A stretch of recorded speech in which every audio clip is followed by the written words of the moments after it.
There is a moment in episode 5 of The Terror, Devil in Silver, where the whole show stops being a horror series and becomes something else entirely. No jump scares, no creature in the hallway, just a woman standing at a fence having made the first real decision of her own life in 30 years. And that moment wrecked people, including the crew filming it. I want to talk about that today, because Dorry's story in the show is not just a great character arc. It is a window into something the series is doing that most horror shows would never even attempt. And now that Judith Light has gone on record talking about what it was like to play this character, to film that ending, and to say goodbye to Dorry, there is a lot to unpack. So let us start from the beginning. The Terror is an anthology series on AMC Plus and Shudder. Season 1 was a frozen shipwreck survival story. Season 2 was set in a Japanese internment camp during World War II. Both seasons took real historical tragedies and layered a supernatural element on top of them. The formula works because the horror is never just the monster. The monster is usually a metaphor for something we already did to each other. Season 3, The Devil in Silver, follows that same DNA. This time the source material is a 2012 novel by Victor Laval. Laval is a seriously decorated writer, Guggenheim Fellowship winner, multiple Bram Stoker Award recipient, the kind of author who gets called a literary voice of the underclass. His novel is about a man named Pepper who gets shoved into a psychiatric hospital in Queens, New York, not because he is mentally ill, but because 3 cops did not want to deal with the paperwork of actually arresting him.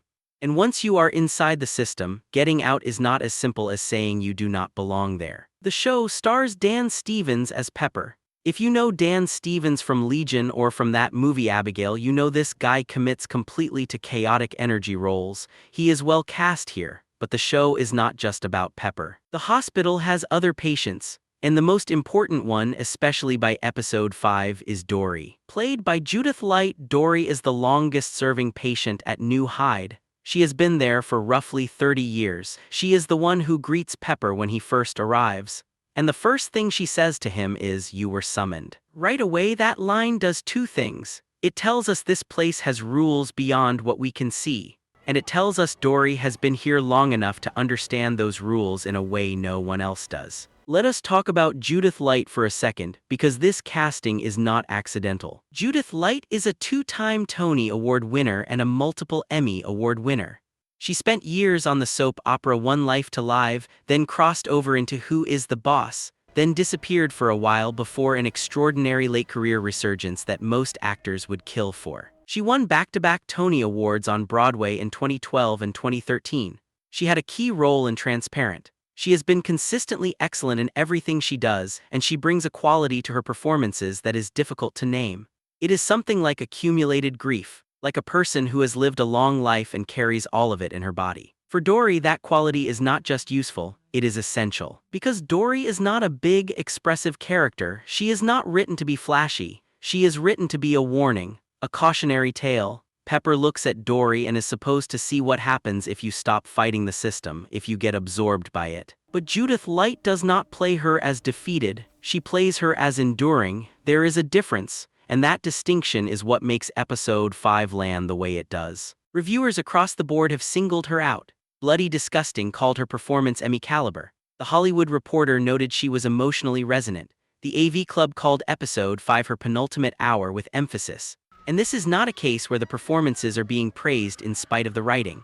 The show earned these performances by giving Light something real to work with. Episode 5 is called Vermillion, and by the time it is over, you understand why. The episode unfolds through a series of flashbacks and hallucinations that piece together how Dorry, whose real name was Dorinda, ended up at New Hyde in the first place. She was admitted roughly 30 years before the events of the series. Her husband committed her. At the time, she was described as emotionally sensitive, creative, and difficult to manage. In other words, she was a woman in a time period when men had legal authority over their wives' mental health status. Her husband saw her behavior as inconvenient. The solution to him was simple. Once inside New Hyde, Dorry was medicated heavily. But the real damage was done by the hospital's original founder, Dr. Walter, played by John Benjamin Hickey, who some of you might recognize from the 2024 Salem's Lot remake.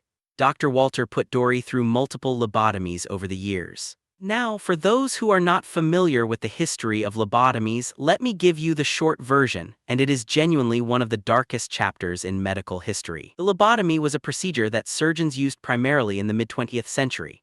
The idea was to sever connections in the brain's frontal lobe. The result in most cases was a person who became more compliant, less emotional, and easier to manage. It was treated as a cure for everything from schizophrenia to anxiety. Somewhere around 40,000 lobotomies were performed in the United States alone. Most of the patients were women. Most of them were committed by male relatives. Most of them never recovered their previous sense of self. The show is using this real history. That is not a background detail. That is the entire point of Dorry's backstory. Dr. Walter is the devil that Dorry has seen for 30 years, and now we understand why. The worst thing that ever happened to her wore his face.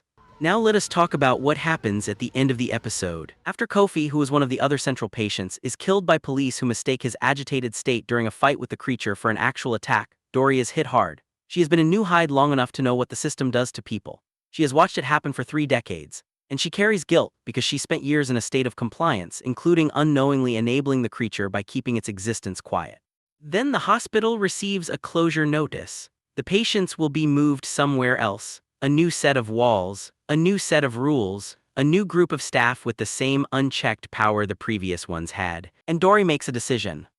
She goes to a fence surrounding the hospital perimeter, and she jumps. Now here is the thing, this is not a scene the show handles with shock value, it is handled with weight, and Judith Light has spoken at length about how it was created. In an interview with Screen Rant, Light described the scene from Dorry's point of view. She said that from where Dorry stands, this is the first time in 30 years she has made a real choice for herself. Dorry knows the system, she knows what they would do to her, and she made a calculation. Light said the crew was visibly affected by filming this. Victor Laval and co-showrunner Chris Cantwell told her that multiple crew members came to them during production and said, "You cannot do this to Dorry. You cannot do this to Dorry. That is not a small thing. These are professionals who work on horror content regularly," and they were upset. Light also praised the stunt team specifically, noting that scenes like this only land the way they are supposed to when there is a coordinated, trusted team making every choice with intention. Because the goal is not to make the audience horrified, it is to make them grieve. She also spoke separately with Den of Geek and said something worth quoting closely. She described Dorry as a really moving example of how people can get lost in the system. She said, "So much of her life has been sacrificed to the system and she had no control over it."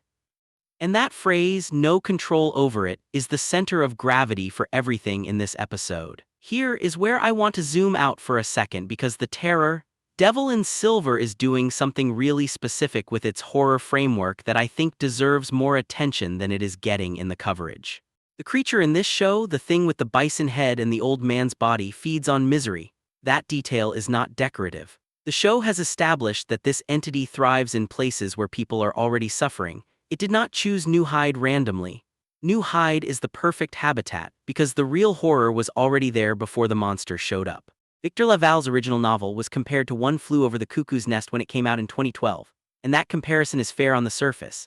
Both stories are set in psychiatric institutions. Both use the setting to critique power and control. But Laval's book and now this show do something Cuckoo's Nest did not do. They center the patients who are most vulnerable to systemic failure. Dorry is not a Randall McMurphy figure. She is not the rebel who challenges the system. She is the person the system already won against, and the show still finds her worthy of a full story. Judith Light herself pushed back slightly on the horror label in interviews. She told Den of Geek that she sees the show more as a psychological thriller. She said, "It is horrifying, but the fear comes from human neglect and lack of empathy. That is what keeps us up at night." And she is right. The creature in episode 5 is almost absent. The most disturbing things in Vermillion are all human: a husband signing paperwork, a doctor with a medical instrument, a system that has no memory of who was put into it. The show also works in mythology from African and Caribbean folklore, specifically the concept of duppies, which are lingering spirits that cause harm before moving on.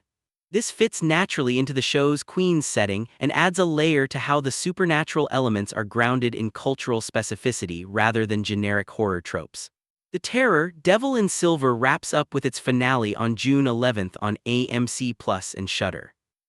Dorry's death at the end of episode 5 is now a public event. It happened outside, multiple people saw it, and the hospital is already facing a closure notice from its oversight body. The question the finale needs to answer is what all of this pressure does to the remaining patients and to the creature. If the hospital was the creature's feeding ground, what happens when the feeding ground disappears? Does it leave? Does it follow? And what does Pepper do now? His group has already lost Kofi. Now they have lost Dorry. The two characters who understood New Hyde the most are gone. Pepper came in as someone who wanted to escape. He may have to stay to finish something. The show has been building a sense of inevitability across all 5 episodes. The closure notice, the public deaths, the pile of pressure on an institution that should have been shut down years ago. The finale has a lot to pay off, but given what episode 5 delivered, there is reason to believe it can handle it. Dorry's story in The Terror, Devil in Silver is one of the better character arcs I have seen in a horror series in years, not because it ends well. It does not end well, but because it is honest about why it ends the way it does. The show understands that the most effective horror is not the thing in the dark. It is the system that put you in a room with no windows and called it treatment. It is the paperwork that stripped your name down to a case number. It is 30 years of someone else making every decision about your life until you forget you were ever capable of making your own. Judith Light knew what she was doing with this role. The crew cried on set. Critics are calling it Emmy-caliber work, and Dorry, whose real name was Dorinda, deserved a better ending than the one the world gave her. But she got one last choice, and she took it. That is the tragedy, that is also the point. If you want to watch The Terror, Devil in Silver is streaming now on AMC Plus and Shudder. New episodes drop Thursdays, the finale is June 11th. Drop your thoughts in the comments. I want to know how episode 5 hit you. And if you have read the original Victor Laval novel, tell me how you think the show is handling the adaptation, because that is a conversation I genuinely want to have. See you in the next one.